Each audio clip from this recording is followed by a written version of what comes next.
Salut à tous, c'est SullyPerfect10, j'espère que vous allez bien. On se retrouve pour une nouvelle vidéo qui va parler du Superstar Shake-Up qui a eu lieu donc lundi et mardi dernier, donc pour Raw et pour SmackDown.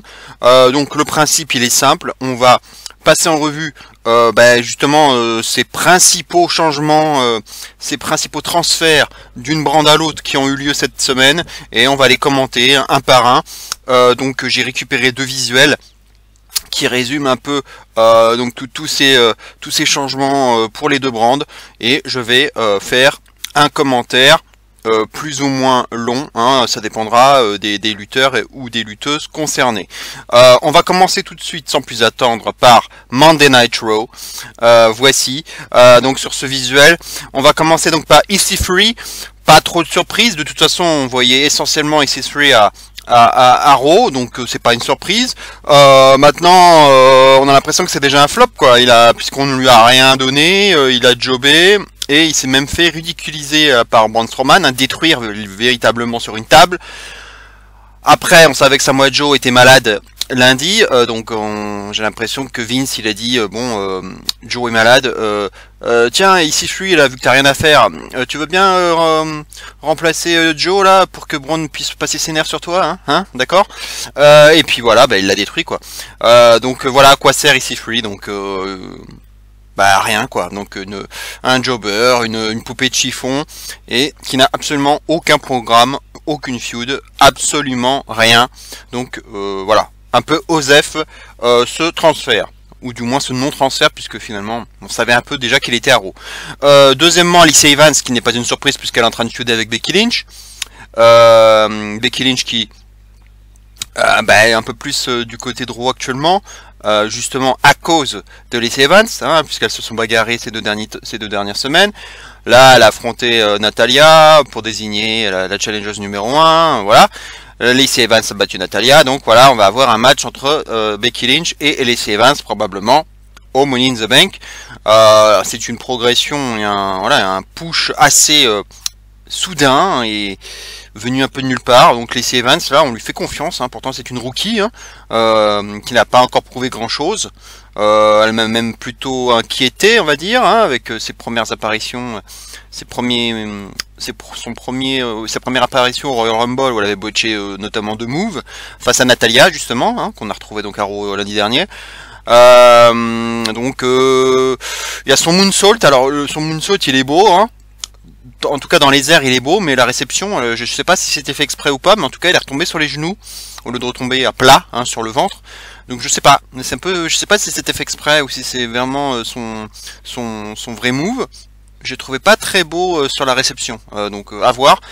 Voilà, et puis women's right, bon voilà, c'est pas, j'ai juste une droite, quoi. Bon voilà, le match sera certainement pas terrible, donc on attend de voir, mais ce sera certainement une adversaire de transition pour Becky Lynch, hein. Lacey Evans n'est pas programmée pour être championne alors qu'elle est rookie, faut pas déconner non plus.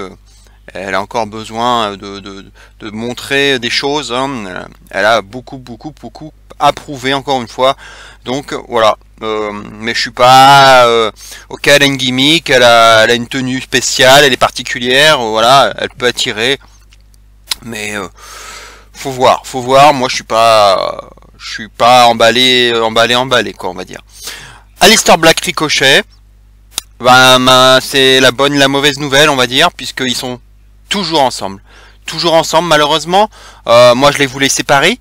Je pensais que le Superstar Shake-Up était l'occasion de les séparer. Je voyais plus Ricochet du côté de SmackDown, hein, puisque on sait que pour la Fox, en tout cas c'est ce qui était dit, c'est ce qu'on les rumeurs disaient que la Fox voulait plutôt un côté sportif pour SmackDown, donc je voyais un peu plus Ricochet partir à SmackDown vu ses capacités athlétiques. Finalement, Black et Ricochet vont rester ensemble et en plus en tag team, donc c'est un peu c'est quand même ma grosse déception.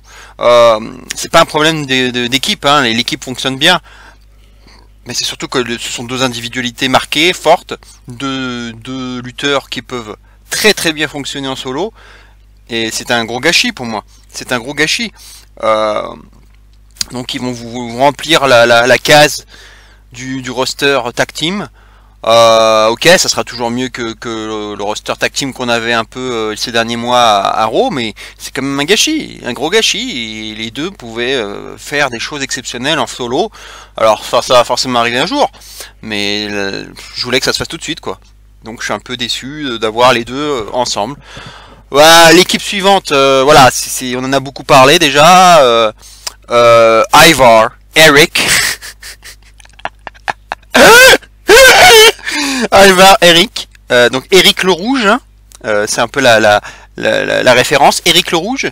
Et Ivar the Boneless, hein, pour ceux qui suivent Vikings comme moi. Hein, Ivar le Désossé. Je pense qu'ils ont été un peu piochés du côté de la série Vikings, sûrement. Ivar, donc ils auraient pu mettre Ragnar, hein, aussi Bjorn, pourquoi pas. Et donc ce ne sont plus les Raw Raiders, hein, certainement un terme qui est trop, qui est un peu trop fort, hein, à une heure de grande écoute, hein, donc le mot War, hein, il faut le bannir. Du coup, on a récupéré, on a changé tout ça, et on a pris The Viking Experience. Wouh! The Viking Experience! Wow! Quel nom de merde, bordel de merde! Quel nom de merde! Mais quel nom de merde! Même The Berserker, qui était le nom, hein, qui était aussi dans les tuyaux, et ben même ce nom-là était meilleur. Même ce nom-là était meilleur. Alors, le problème, c'est que The Berserker, pour les plus jeunes, hein, qui m'écoutent, qui ne connaissent probablement pas qui était The Berserker, c'était un catcheur aussi qui existait déjà dans les années 80 et même 90 aussi un petit peu, qui était managé par Mr. Fuji, hein, et qui arborait une tenue vraiment de viking, et un colosse, hein, qui était très grand, barbu, hein, vous pouvez regarder sur internet si vous voulez, et qui avait une épée, et qui ne savait rien dire d'autre que Hoff, Hoff, Hoff. Voilà, il ne faisait que ça, et il gagnait ses matchs seulement en faisant des tassements vertébraux et en faisant valdaguer ses adversaires par-dessus la troisième corde et en laissant l'adversaire au tapis jusqu'au compte de 10. Donc voilà, c'est comme ça qu'il gagnait ses matchs, donc par des comptes à l'extérieur. Donc c'était très très spécial, et il n'a jamais rien fait. Il n'a jamais rien fait. Donc voilà, ce Berserker a déjà existé, donc on n'a pas repris ce nom-là finalement. Mais ça aurait été de toute façon mieux, et de toute façon n'importe quel nom aurait été mieux que The Viking Experience. Ça, je sais pas si c'est vraiment une idée de Vince, mais c'est complètement n'importe quoi. Mais à mon avis, c'est bien lui, parce que au niveau cliché, dès qu'il y a des clichés, c'est Vince, quoi. Donc voilà, deux gros barbus tatoués. Bah non, il faut les appeler Viking quelque chose, quoi. Et puis il faut leur donner des prénoms de Vikings, hein, évidemment. Donc bah voilà, hein. Donc Hanson et Raw, ça va pas du tout. Et puis Raw, ça fait quoi? Ça fait penser à Monday Night Raw. Donc non, ça va pas tout ça. Bref, changeons tout ça. Et en plus, ils sont champions NXT. Ils sont champions NXT. Donc comment vont-ils faire pour gérer les deux? Ils ont un match qui est prévu la semaine prochaine à NXT du côté donc du show jaune contre les Street Profits. Alors, est-ce que ça va pas être un gros upset avec les Street Profits qui prendraient les ceintures? Ça serait très surprenant, je ne pense pas quand même, mais il va pas falloir qu'ils gardent les ceintures trop longtemps non plus, parce que ça va être difficile de jongler entre les deux rosters. Ça va être un peu compliqué. Bref, c'est n'importe quoi. Maintenant, le problème, enfin, l'équipe elle est exceptionnelle. Franchement, elle est très bien. Ça va vraiment redynamiser le roster par équipe, mais c'est trop tôt pour moi. C'était pas le moment. Il y a des call-ups qui étaient prioritaires. Là, bah non, enfin. C'était pas encore le moment pour eux. Ça aurait pu attendre au moins SummerSlam, voilà, l'après SummerSlam, mais pas maintenant. Pas maintenant. C'était trop tôt. Bref, bon, voilà. L'équipe est bien, mais c'était pas le moment. Bref. Naomi, les Usos, voilà, j'ai tout groupé. Naomi, hein, qui bien sûr, comme d'habitude, suit son mari, Jimmy Uso. Les Usos, c'était vraiment pas la surprise c'était pas du tout une surprise, parce qu'ils venaient de perdre leur titre face aux Hardy Boys, donc on se doutait qu'ils allaient passer du côté de Raw. Ils avaient largement fait le tour de la question du côté de SmackDown, donc voilà, on change. C'est pas nouveau, hein, le Monday Night Raw pour les Usos, hein, ils avaient déjà fait ça. Ils avaient déjà connu ça. Ça va faire du bien aussi, voilà, on rééquilibre, hein, les forces du côté des tag teams. Donc là, ça va devenir un peu plus serious business. Ça c'est bien. Voilà, les Revival qui sont visiblement pas partis du côté de SmackDown, puisque ça n'a pas été annoncé, donc ça va faire des gros matchs. Donc Revival Usos, ça va vraiment donner. Et puis voilà, avec Black O'Shea et The Viking Experience, enfin bref, voilà, on va avoir un roster quand même qui va être très très solide. Naomi, voilà, pas grand chose à dire de plus. Elle avait aussi un peu fait le tour de la question à SmackDown. De toute façon, elle avait été championne. On la voyait plus trop, elle jobait même. Voilà. Ça va un petit peu lui redonner un nouveau défi, pourquoi pas, pour le titre féminin, même si ça va pas être évident pour elle. Le Miz qui change encore, donc c'est vraiment un spécialiste, lui il passe vraiment d'une brande à l'autre ces dernières années. C'est un coup SmackDown, un coup Raw, un coup SmackDown, un coup Raw. Là, bon, on l'a vu se battre un peu avec Shane McMahon, donc la feud n'est pas finalement terminée. Un coup de poing, des coups de poing pardon, et voilà une bonne petite bagarre. Il finit en sang comme le rouge de Raw. C'est un peu la symbolique, si on peut dire. Voilà. Et je ne pense pas que c'était forcément nécessaire de le faire changer. C'était un peu tôt. Et puis je suis un peu surpris puisqu'il y a quand même Miz and Mrs. Qui a la saison 2 qui a repris, qui suit SmackDown, donc le mardi soir. Donc je pensais que c'était plus logique d'enchaîner SmackDown avec Miz and Mrs. avec donc un Miz toujours dans le show bleu pour nous faire des petites promotions, une petite promotion de la saison 2 là de temps à autre. Ça me semblait avoir du sens. Donc finalement, il repart à Raw. Ouais, bon.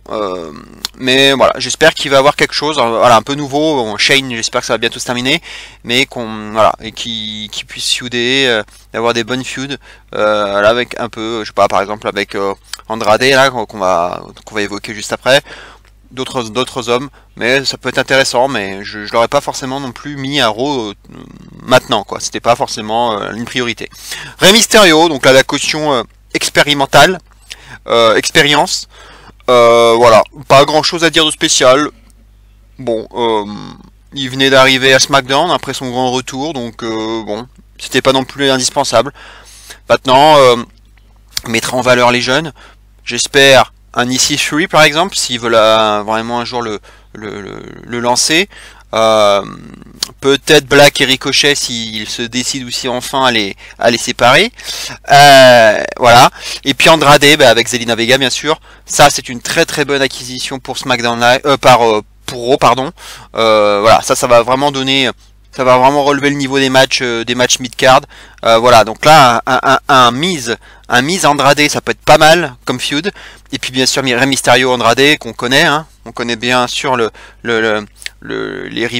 rivalité, en tout cas les matchs qu'il y a pu avoir entre les deux. C'est devenu des classiques. Donc, je pense que c'est pas un hasard si les deux sont partis tous les deux du côté de Raw. Mais en tout cas, très belle acquisition donc pour Raw. Alors il figure pas dans le visuel, mais Samoa Joe probablement va partir du côté de Raw. C'est même prévu, il va être normalement lors du prochain Raw, il sera là puisqu'il était malade. Et puis comme on sait que Finn Balor va partir de l'autre côté à SmackDown, il va bien y avoir un switch de ceinture, ce qui peut être, c'était un peu une surprise d'ailleurs. Je pensais pas que les ceintures allaient switcher, mais en tout cas Samoa Joe, on peut le dire, va aller du côté de Raw. Et puis il y a déjà une feud en train de naître avec Braun Strowman, et on annonce même déjà un match entre les deux pour le titre des États-Unis au Money in the Bank. Donc il n'y a plus de doute possible, Samoa Joe va rejoindre Raw et on aura probablement la confirmation dès lundi.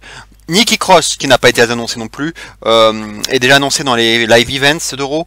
Elle est même annoncée dans le prochain Raw. Elle n'est pas du tout annoncée dans les live events de SmackDown. Donc attendez-vous également à voir Nikki Cross du côté de Monday Night Raw.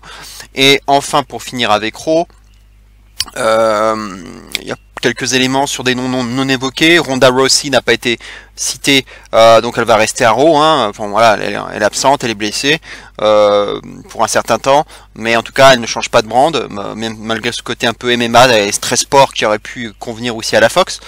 Et puis il y aura sûrement aussi un rematch avec, enfin même pas un rematch, un match, puisqu'il a jamais eu lieu avec Becky Lynch, peut-être à SummerSlam ou plus tard. Bray Wyatt, bien sûr. Bon, on a vu ses vignettes, on a vu une deuxième vignette qui ne laisse plus guère le doute, ce sera bien Bray Wyatt, hein, la vignette qu'on a pu voir avec le rocking chair, la poupée creepy. Voilà, je sais pas s'il va revenir en Puppet Master. Ça semble tourner un peu autour de ça, le Puppet Master. Peut-être que ça peut être pas mal pour le merchandising, hein, si nous vendent des poupées à l'effigie, voilà, de cette celle qu'on a pu voir, et puis le petit volatile, on va dire, qu'on a pu voir aussi là dans ces vignettes. Voilà, ça peut être pas mal. Ventriloquie, Puppet Master, voilà, ça peut peut-être tourner autour de ça, donc j'ai hâte de voir ça. Donc Bray Wyatt, on ne sait pas encore.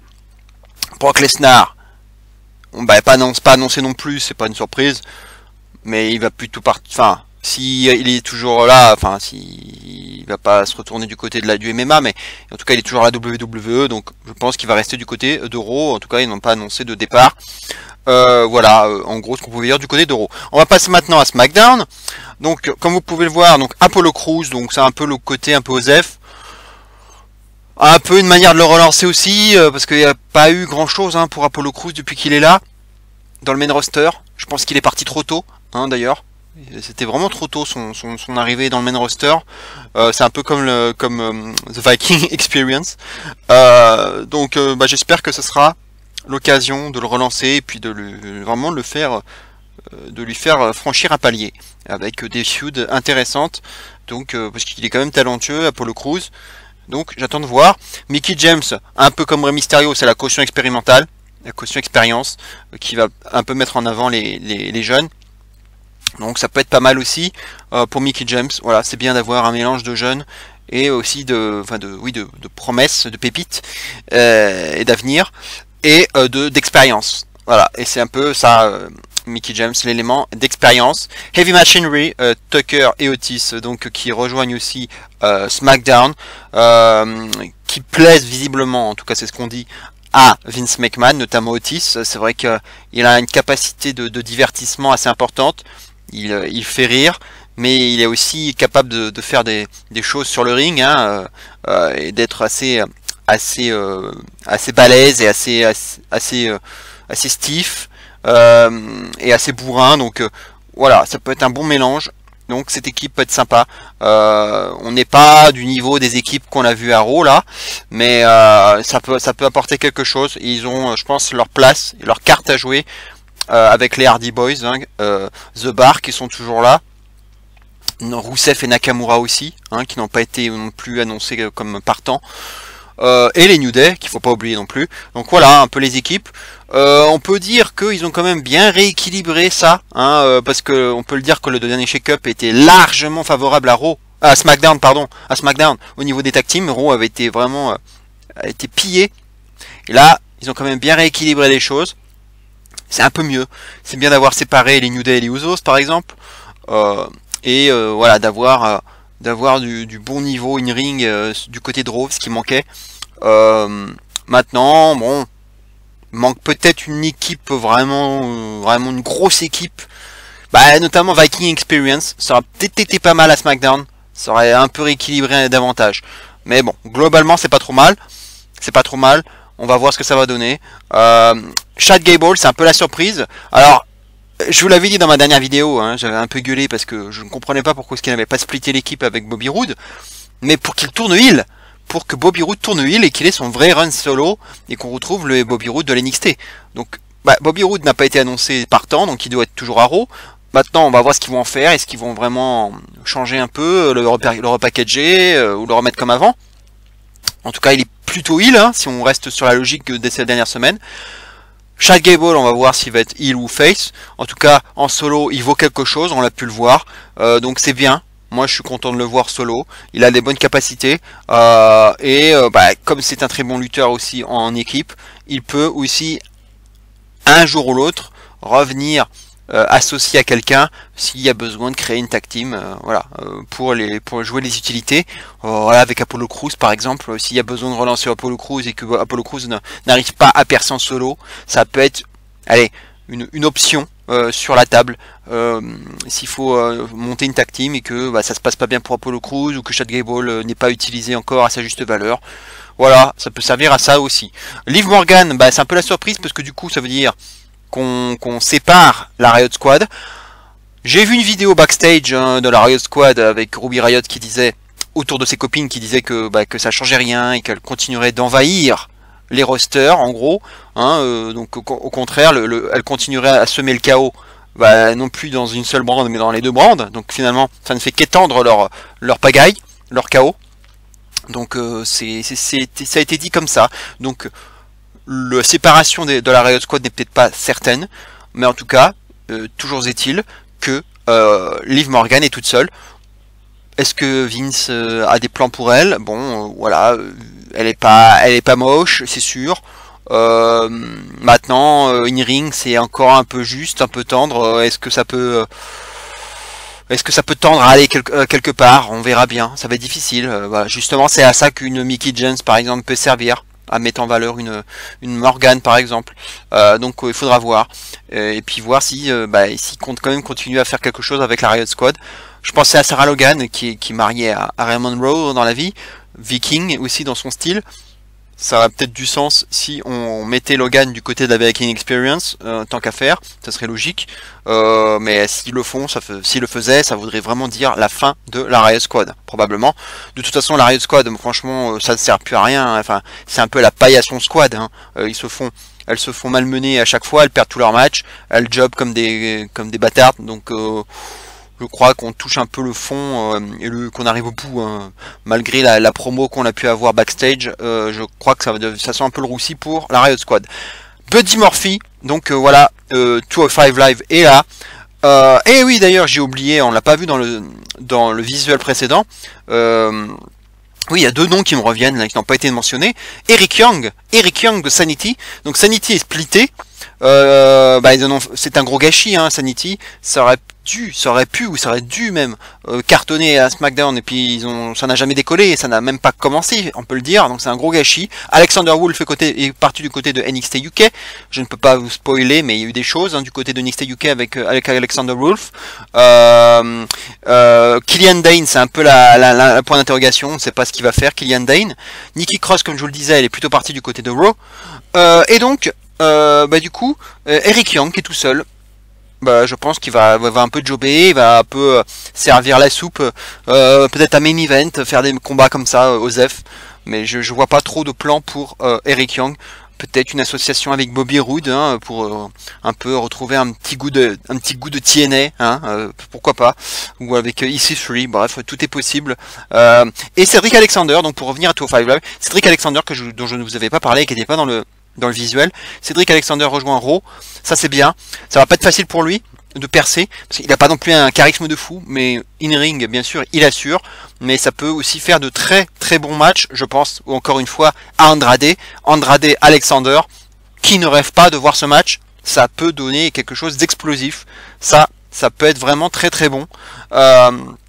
Et donc, on revient à SmackDown, donc Buddy Murphy, c'était un peu attendu, puisqu'il avait quand même eu un run très long depuis le mois d'octobre, depuis Super Showdown, où il avait gagné le titre justement face à Alexander à domicile à Melbourne. Donc il avait eu un long run, donc qui a perdu donc à WrestleMania ce titre face à Tony Nese. Donc c'était un peu logique qu'il monte dans le main roster, et puis avec son gabarit, voilà, ça faisait bizarre de le voir à 205 quand même, ça faisait bizarre. Et puis il a vraiment explosé, 205 Live, là c'est vraiment exceptionnel ce qu'il a pu faire. Donc je suis très content, c'est une très belle acquisition, et à nouveau on peut se mettre à rêver par exemple d'une feud avec Finn Balor pour le titre intercontinental. Balor Murphy, ça aussi j'achète largement, et je signe même dès demain. Lars Sullivan, donc mon homonyme Sullivan, qui finalement on pensait du côté de Raw, puis finalement ça change, il est bien annoncé à SmackDown. Pour l'instant c'est un peu bizarre, c'est ce que je vous avais dit la semaine dernière, et ça a été confirmé, il est bien parti pour l'instant en tout cas, être un peu un legend killer, quelqu'un qui s'en prend aux anciens. On l'a vu avec Kurt Angle notamment, avec les Hardy Boys, avec Rey Mysterio, et là avec R-Truth.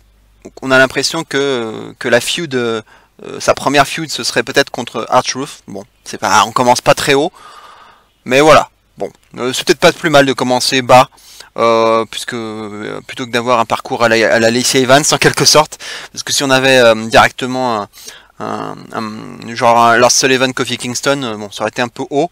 Moi, je préfère qu'il commence d'en bas et puis voilà, qu'il grimpe les échelons. Voilà, il est critiqué. Il est beaucoup comparé à Snitsky, comme un futur Kozlov, un gars qui va rien faire, qui a pas forcément beaucoup de force par rapport à certains autres. Voilà, il est sali, et j'aime pas qu'on associe en plus mon prénom à lui, enfin en tout cas qu'on salisse mon prénom, hein. Donc j'en ai marre d'entendre Sullivan par-ci, Sullivan par-là. Laissez-le faire, laissez-le progresser, il a pas fait de match, donc on va le laisser déjà. On est d'accord, ce sera pas forcément un moveset très développé, hein, ça va être bourrin, mais il a quand même 2-3 prises, on l'a vu, le freak accident, le diving headbutt, ou ce qu'on a pu lui voir faire là, c'est peut-être une nouvelle prise d'ailleurs, ce running powerbomb, ce running sitting powerbomb, voilà, ça peut être pas mal. Donc pour Lars Sullivan, on va le laisser progresser, le laisser avancer au lieu de critiquer comme j'ai pu l'entendre un peu partout, et ça commence à m'énerver. Bayley aussi qui a reçu un sacré accueil de merde, hein, à Montréal. C'est vrai que les petites histoires avec Banks, hein, n'y sont sûrement pas étrangères. C'est plutôt une bonne idée, je pense, de l'avoir fait changer de brand. De toute façon, voilà, on le savait, on l'a entendu, on l'a lu. Son équipe avec Sasha Banks était prévue pour splitter. Donc c'est aussi un peu ce qui a mis le feu aux poudres, notamment pour Sasha Banks. Le split d'équipe.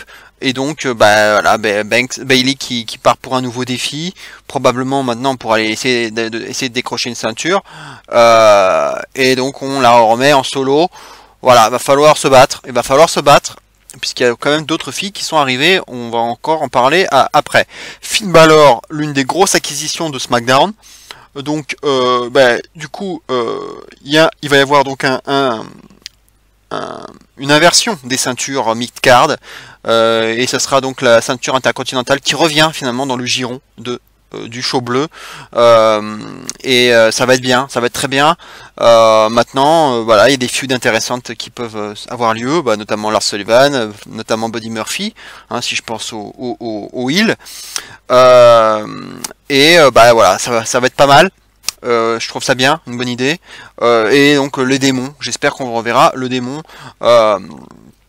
Et cette nuit, hein, n'oublions pas le show spécial pour le Final Chapter, la dernière fois qu'on va voir le Shield, donc dans un live show qui va avoir lieu sur le network. En tout cas, on va voir 2 combats sur le network à 3h30 du matin, avec donc le Shield contre Corbin, Drew McIntyre et Bobby Lashley, et donc un combat pour le championnat intercontinental, donc contre Balor et on ne sait pas qui encore. On parle d'Andrade, on parle d'Elias, je ne sais pas encore. Donc je sais pas, mais certains disent qu'il pourrait déjà perdre son titre, ce qui voudrait dire peut-être du coup que Samoa Joe finalement resterait à SmackDown. Si c'est quelqu'un de Raw qui prend la ceinture, type Andrade, ce qui est pas impossible, du coup il n'y aurait pas de changement de ceinture, enfin de brand, hein, pour les ceintures. Bon, on verra bien, je sais pas. Pour l'instant, je sais pas, l'adversaire n'a pas été confirmé, mais à mon avis, ça va être soit Elias, soit Andrade. Kairi Sane, pas de surprise non plus, on le savait. On se doutait que Paige allait annoncer Kairi Sane. La demi-surprise, c'est que ce n'est pas Yoshirai qui la rejoint, c'est Asuka, qui est un peu la mauvaise nouvelle aussi d'une certaine façon, puisque ça veut dire que Asuka ne sera plus, en tout cas pour un certain temps, ne sera plus lutteuse solo. Elle va rejoindre un peu le roster par équipe, associée donc à sa compatriote. Ça peut avoir du sens, hein, ça peut faire une belle équipe, on est d'accord. Ça veut dire que donc Yoshirai va rester à NXT et sera peut-être programmée pour être la prochaine championne et celle qui va détrôner enfin Shayna Baszler, hein, entre parenthèses. Voilà, mais c'est un peu dommage. J'aurais bien aimé voir quand même Shirai avec Sane, qui se connaissent très bien. Les Sky Pirates.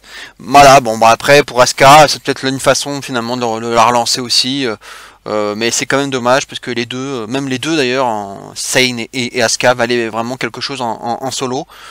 Voilà, là ça aurait vraiment pu densifier ce roster.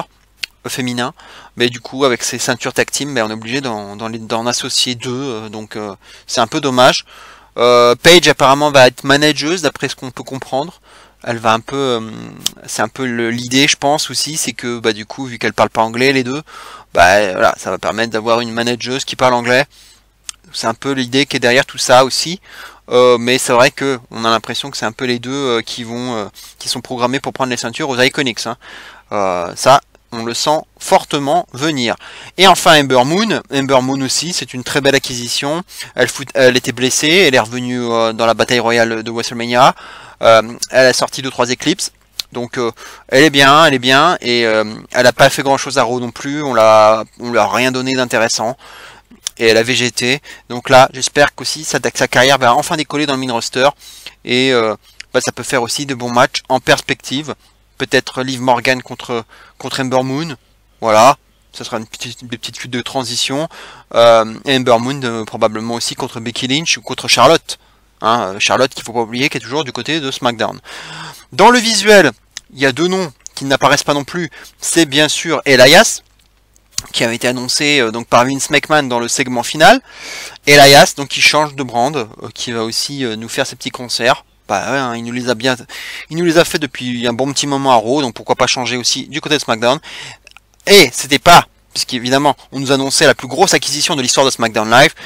Évidemment, c'était pas Elias, c'était le gros troll. C'est Roman Reigns qui est arrivé donc pour ses débuts, puisque finalement on l'a jamais vu à SmackDown. Donc c'est vraiment une grosse nouveauté pour Roman Reigns. Et pour distribuer des Superman Punch en pagaille, notamment, il inspire même à Elias, et des Superman Punch même à Vince McMahon, donc himself. Ça, à mon avis, ça va pas servir à rien. Et il va y avoir des retombées lors du prochain SmackDown. Donc peut-être, on va commencer déjà peut-être à faire un petit angle, de suspension ou de sanction, je ne sais quoi, histoire de continuer un peu dans le côté autorité contre Roman Reigns. Mais bon. On sent déjà que Roman Reigns va déjà aller très loin et va être déjà programmé pour prendre la ceinture d'ici quelques mois. Ça, on le sent venir gros comme une maison. Donc voilà, hein, pour tous les noms, les gros noms, je crois que j'ai pas oublié de noms. Voilà, je crois pas. Le visuel était pas complet, hein, c'est vrai, le visuel précédent non plus. Mais voilà, je pense que j'ai bien complété les choses. Et si j'oublie ça, n'hésitez pas à me le dire. Voilà, et en tout cas, c'est bien de remuer un peu tout ça et de partir sur des choses nouvelles, des nouvelles feuds. Des nouvelles équipes, des nouveaux lutteurs solo aussi. On va voir ce que ça donne. On va rester positif. Maintenant, il y a des déceptions quand même. Il y a des choses qui n'étaient pas forcément indispensables. Je pense à Viking Experience. C'est un peu tôt, je pense. Voilà. Il y a des bonnes choses comme Buddy Murphy, ça c'est une bonne chose. Finn Balor, c'était bien aussi de changer. Andrade Arrow, ça c'est bien. Les Usos, ils avaient fait le tour, c'était très bien aussi. Qu'est-ce que j'ai oublié sinon? Black et Ricochet, je pense que c'est l'une des principales déceptions, c'est de ne pas les avoir séparés. Voilà, ça, et puis non seulement ne pas les avoir séparés, mais en plus de ne pas les avoir mis chacun dans leur brand. C'était beaucoup mieux comme ça, d'avoir Black et Ricochet, deux stars, de futures stars, de personnalités marquées, de gros talents in ring. Ça aurait été très bien de les mettre chacun dans leur brand. Ça aurait vraiment été l'équilibre parfait, et ils ne l'ont pas fait, malheureusement. Donc on va voir ce qui va se passer. En tout cas, maintenant c'est Money in the Bank qui arrive maintenant le 19 mai, donc dans moins d'un mois, donc ça va arriver vite. Les premiers matchs de qualification vont sûrement démarrer, probablement peut-être même déjà dès la semaine à venir. Donc va falloir suivre ça de très près. Il y aura un match féminin, un match masculin. Des hommes de Raw, des hommes de SmackDown, des femmes de Raw, des femmes de SmackDown, vous connaissez un peu les règles. Voilà, il y aura sûrement des petites surprises. J'attends l'intervention de Bray Wyatt quelque part. Au Money in the Bank, j'attends Kevin Owens qui peut apporter quelque chose avec le New Day. Il y a énormément de possibilités avec Kevin Owens qui pour l'instant rejoint les New Day en l'absence de Big E sur blessure. Mais ça peut aussi amener à peut-être un heel turn du côté de Big E ou même de Kevin Owens, voire une alliance Kevin Owens-Big E qui se retournerait contre Kofi Kingston et Xavier Woods. Voilà, il y a beaucoup de possibilités, notamment avec cette mallette. hein, puisque Kofi peut se faire cacher par Kevin Owens, voire Big E, donc il y a beaucoup de choses intéressantes en perspective, et Becky Lynch avec ses 2 ceintures, est-ce qu'elle va en conserver une sur les 2? Voilà, le Money in the Bank va aussi permettre de résoudre certaines questions, et c'est ça qui est intéressant, donc il faudra suivre avec intérêt tout ce qui va se passer dans les semaines à venir. Voilà tout ce qu'on pouvait dire sur le Superstar Shake-Up. J'espère que cette vidéo vous aura plu. Passez un excellent dimanche et un excellent lundi de Pâques, hein, puisque c'est férié. Il fait beau, donc profitez-en bien. Mangez du chocolat, pas trop quand même, mais regardez du catch. Si vous pouvez pas regarder en direct, c'est vrai que ça sera tard, mais regardez sinon demain. Le petit live show, en tout cas le petit bout de live show avec les adieux du Shield, cette fois-ci c'est la dernière des dernières, et le match de championnat intercontinental pour Finn Balor. On en parlera peut-être demain d'ailleurs, voilà, puisque c'est quand même, il peut y avoir des choses intéressantes. Donc à très bientôt pour une prochaine vidéo, portez-vous bien, et d'ici là bien entendu n'oubliez surtout pas, vive le catch, ciao à tous.